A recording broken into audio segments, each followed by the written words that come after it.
Welcome to gossips carriage. జనసేనలో రాజ్యసభ సందడి కనిపిస్తోంది. మరి పార్టీ అధినేత ఆలోచన ఏంటి? కూటమిలో భాగంగా జనసేనకు ఒక్క స్థానం రాబోతుండగా అది ఎవరికి ఇవ్వబోతున్నారు? జనసేన సభ్యుడిగా మొదటిసారి రాజ్యసభలోకి ఎవరు అడుగు పెట్టబోతున్నారు? సొంత వాళ్లకా, పార్టీలో ఉన్న వాళ్లకా, లేదంటే పార్టీకి అండదండలు ఇస్తున్న వారికా? అవకాశం దక్కబోయేది ఎవరికి?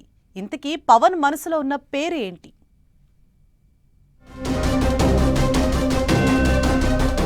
జనసేనలో మొదలైన రాజ్యసభ సందడి. జనసేనకు దక్కనున్న ఒక్క Rajya Sabha seat. Rajya Sabha lucky chance దక్కేది ఎవరికి? రాజ్యసభ రేసులో వినిపిస్తున్న పేర్లు ఏంటి? పవన్ మనసులో ఉన్న పేరు ఏంటి? ఏపీలో రాజ్యసభ స్థానాల భర్తీకి నోటిఫికేషన్ వచ్చేసింది. 4 స్థానాలకు ఎన్నిక జరగబోతోంది. ఇవన్నీ కూటమి పార్టీలకు దక్కబోతున్నాయి. అయితే పొత్తులో భాగంగా వీటిలో ఒక స్థానాన్ని జనసేనకు కేటాయించారు.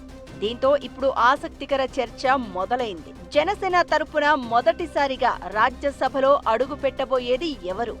అవకాశం ఎవరికి దక్కబోతోందనే చర్చ పార్టీలో జరుగుతోంది. జనసేనకు ఇది మొట్టమొదటి స్థానం కావడంతో పెద్దల సభకు పవన్ ఎవరిని పంపిస్తారు, ఎలాంటి సమీకరణాలు లెక్కలోకి తీసుకుంటారు అనే ఆసక్తి పార్టీ వర్గాలతో పాటు పొలిటికల్ సర్కిల్స్ లో చర్చ కనిపిస్తోంది.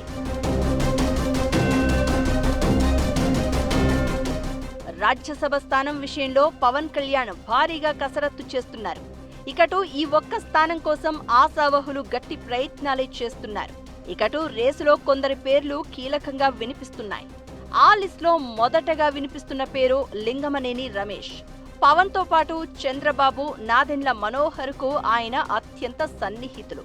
పైగా కష్టకాలంలో పార్టీకి అన్ని రకాలుగా అండగా నిలిచారు. ఇవి లింగమనేని రమేష్ కు కలిసి వచ్చే అంశాలు. జనసేనకు రాజ్యసభ అవకాశం ఎప్పుడు వచ్చినా లింగమనేని రమేష్ కి ఇస్తారనే పార్టీలో దాదాపు అందరూ ఫిక్స్ అయిపోయిన పరిస్థితి. ఇక ఆయన కూడా చాలా కాలంగా ఈ అవకాశం కోసమే ఎదురు చూస్తున్నారని తెలుస్తోంది.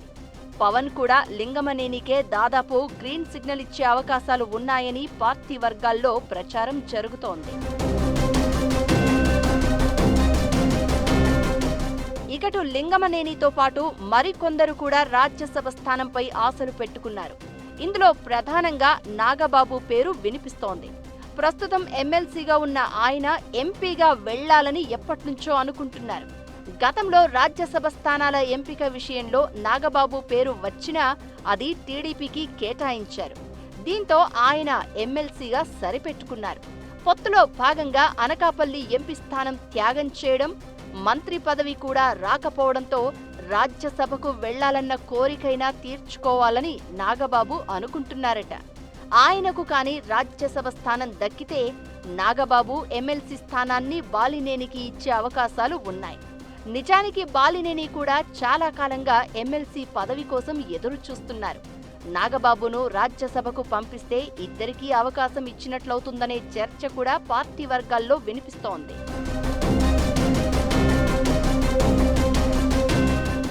ఇద్దరితో పాటు మరికొందరు పారిశ్రామికవేత్తలు, పార్టీలోనే ఉన్న సీనియర్ నిర్మాత ఏఎం రత్నం కూడా రాజ్యసభ స్థానం కోసం పవన్ దగ్గర ప్రయత్నాలు చేస్తున్నారట. అయితే పవన్ మాత్రం పార్టీకి చాలా కాలంగా అండదండలు అందిస్తున్న లింగమనేని వైపు ఎక్కువగా మొగ్గు చూపుతున్నట్లు తెలుస్తోంది. మరి ఆయన పేరే ఫైనల్ అవుతుందా? ట్విస్టులు కనిపిస్తాయా? రాజకీయ సమీకరణాలు మారతాయా అనేది చూడాలి.